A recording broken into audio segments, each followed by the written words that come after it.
Good morning everyone and welcome back to the Wild Diaries episode 4. I'm Drea, for those that don't know me, one of the founding members of the Wildkind Dog Rescue, and in this little series we're sharing updates on the build of our new rescue week by week. Thanks for joining us again, welcome to the episode. It's been a busy week, so I'm very sorry that this wasn't uploaded last night. It's just been a bit manic, but we're here now and I've got lots of exciting things to talk to you about. Sadly no update from the Charity Commission, so that isn't one of the exciting things. Won't be for a long time. First things first, if you haven't seen already, our mugs are now officially on sale. They're £7, all profits go to the rescue to help with our build costs, and they're lovely, double-sided. Keep your tea, coffee, whatever, lovely and warm. Just let us know if you'd like one, pop us a message. It's a really good cup of tea. So as I say, it's been a really good week. We've had lots of really nice messages this week. Lots of new people that have discovered us and just popped us a nice message. Obviously at the moment we don't have a lot of dogs that we are actively rehoming until we have the base built, but it's still really nice that people are messaging and wanting to learn more and, you know, get involved and understand the vision and things. So yeah, it's been a really nice week of messages. We've also had our first collaboration, if you'd like to say, with the amazing Pet Palace, who have their own shop and also are groomers, and I think the lady also does some photography as well. I know I've met her in a previous life doing some dog photography and things, so it was really nice when she reached out with this idea of second chance collars and walking gear, harnesses and things. So basically you can donate collars, leads, harnesses, things like that your dog no longer uses, or you no longer fits, or you know you've just replaced, and amazing people at the Pet Palace will clean all of those up, refurbish them, make them all pretty again, and resell them, with all of the profits being donated to the Wildkind, which is just lovely. I thought that was just such a great initiative. Really grateful to Pet Palace for reaching out to us and wanting to do it to support us, so that's really exciting. If you have any old collars, leads, harnesses, anything like that, please let us know, because we can definitely make use of them. The other slightly hilarious thing was the Pet Palace, that obviously we're following on social media, posted that they're open for work experience application on the grooming side of their business. And I like to think of myself as I even say amateur. I like to give grooming my dogs a go, and they would probably really appreciate if I, you know, had some help from a professional rather than, you know, just... Amy and I thought it would be really funny if we applied to do the work experience. Bearing in mind, me and Amy are both almost 33. We're definitely not work experience age teenagers. And we jokingly messaged and said, oh, we're going to apply. The team at the Pet Palace came back and said, well, send us your cover letter and we'll consider you. So that's exactly what we did. And exciting news, we're going on the 26th of May for a day's work experience in the groomers. Amy is actually a qualified hairdresser, so I'm not challenging her to anything else again in my life after having to wear that bonnet.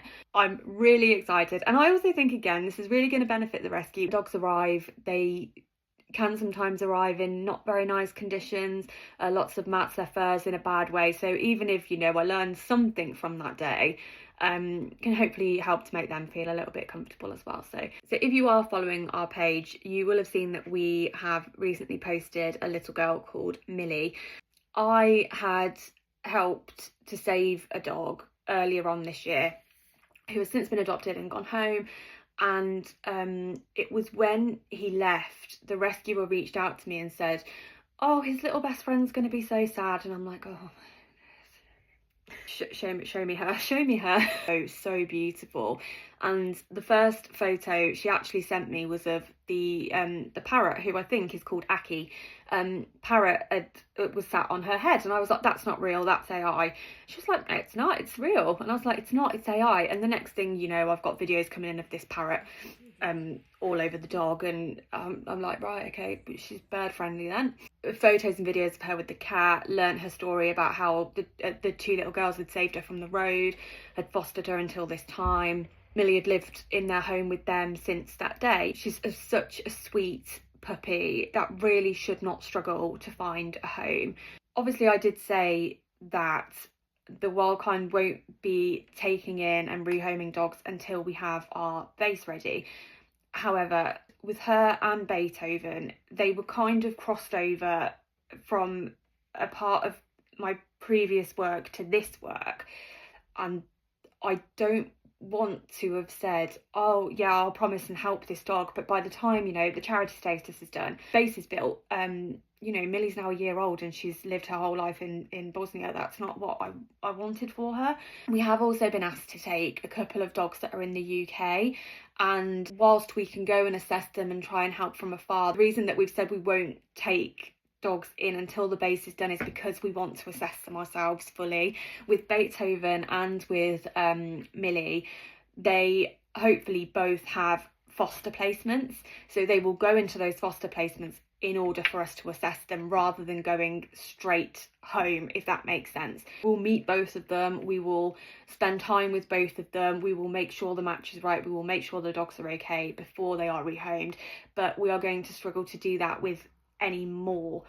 As I say, it was just those two dogs that kind of hit at a crossover period between old work, new work. Millie was just one that I didn't want to leave waiting for too long, so I have to try and help her.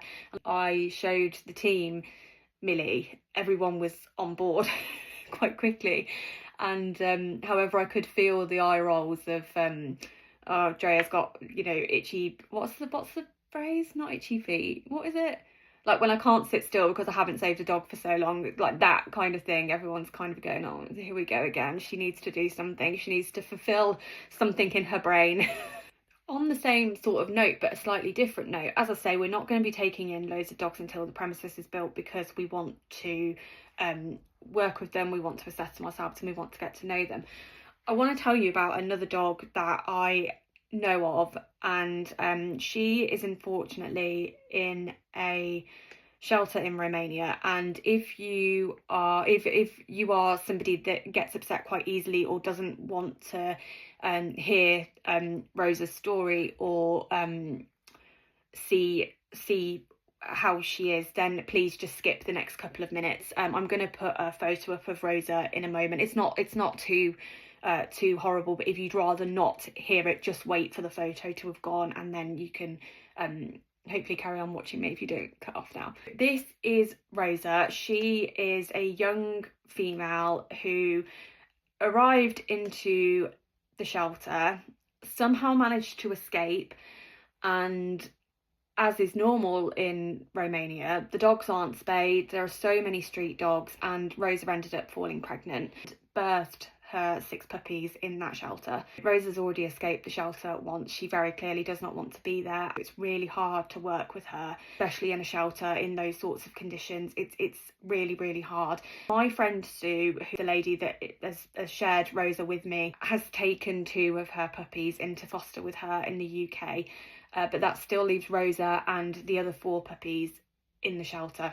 Rosa's in an adult bit, the puppies are in a younger bit. Rosa has kind of found herself in a pen with the dogs that are the untouchable dogs, the dogs that are scared, the dogs that aren't trusting of people, and the dogs that first to the bar wanting to get out. She's just quietly sat there, and you know, Sue and I were chatting about it, and we both agree what she needs is a rescue that is going to work with her and allow her the time to decompress, allow her to make her own decisions, give her a little bit more in life, and you know, let her come round at her own time.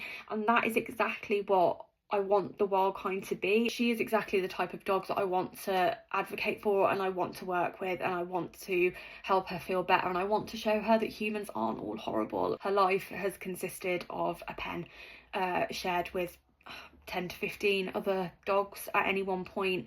And sadly, the reality with the shelters in Europe are that they're so overran that there physically isn't the finances, there isn't the manpower, and there isn't the time to work with the hundreds of dogs that they've got in there. And so they're left in the pens for however long until they escape, or the shelters are very noisy, they're very chaotic, they're very overwhelming, there is no sense of calm. They are really, really hard places to see. For a scared, nervous, terrified dog, can you even imagine how she must feel? Sue and I are hopefully going to work together in time to help Rosa. And Rosa's story leads me quite nicely onto the future and the plans, and something I did promise last week, which was to share a little bit of our vision and our vision board with you. Ta-da! This is just the front cover of the vision board. Obviously I have made several other vision boards which lead into each of the different, I think they're called pillars. It goes into a bit more detail, but I'm going to give you a brief overview. And sorry if, because I'm showing it you on my computer, the screen's probably a little bit distorted, so sorry about that. This is what I envisage the Wild Kind Dog Rescue being. Dogs first and always. Everything we do starts and ends with the dog, not convenience, not numbers, no pressure. What the dog needs, what's right for them. Dogs come first, always. Comfort. So dogs that come in as a Wild Kind Dog Rescue dog will not experience crates, will not experience cages. We will have room, we will have space, we will have softness, we will have coziness, quiet spaces, relaxing spaces, comfort and home style. I'm missing that one for a minute, but home style, not chaos, a calm home-like environment where dogs can just be, where they can come round to, this is what a house is, this is what this room's for, this is what a sofa is, this is comfy, this is nice. This isn't the base, by the way, this is just the vision in my head. Going back to rehabilitation, time, patience, understanding. We're not rushing any dog, we're doing everything at the dog's pace. We will work with the dogs like Rosa, we will help them, we will show them kindness, we will show them respect, we will work with the dogs, not just the easy ones, but the ones that need that little bit more time and that patience. Advocating, and it's cut off a little bit here, but it essentially says be the voice for the voiceless. Every dog has a voice, they can't use it, but we want to make sure that it's heard. We want to advocate for rescues, we want to advocate for dogs' welfare. And this is probably my favourite one, so community. I really like the string, and to me the string is the dog, and whether you're, you know, doing the rescuing, whether you're transporting, whether you're home checking, whether you're fundraising, whether you're just supporting, every single person is touching the string, and every single part of the string links the people. So that's exactly what I think, and trust me, it takes a village to run a rescue and to do it well. So the community are all connected by doing the right thing by the dog, and all connected to each other in that way. Enrichment. So dogs that are part of the Wild Kind Dog Rescue, we want to do more than just meet their basic needs. We want to create curiosity, confidence, moments that they wouldn't have had before, you know, happiness. We want to allow them to find different ways to express themselves. We're going to give the dogs opportunities that they may have not had before. And I really like this idea. So I think it's just a palette, and they've essentially like connected loads of licky mats and puzzle mats to it, and the dog goes and plays with whichever one it wants to. I thought that was a really good idea. Understanding is the last pillar on here. So we want to see the dog in front of us, not label them, take the time out to truly know them, truly understand the dog, and truly understand what they need. We are a judgment-free zone. So that was just a sneaky peek at the vision board. I won't show you all of the other bits behind it because it's kind of just a brain dump, and every time that I see an image or something that resonates with me, it's going onto the board. So the other pages are a little bit chaotic at the moment and not really the most easy to follow what's come out of my brain onto the page. On top of it all, the words that we have used consistently throughout speaking about the wild kind is safety, honesty, trust, calmness, kindness, and doing rescue right from the very start. So hopefully what I've just said resonates with all of that too, and hopefully resonates with some of you. And that's it for episode 4 this week, in a chaotic, creative, really exciting week. And next week will hopefully be even more exciting because Beethoven is arriving. We will be introducing you to our first ever dog next weekend. Hope you have a lovely rest of the weekend. We will see you next week.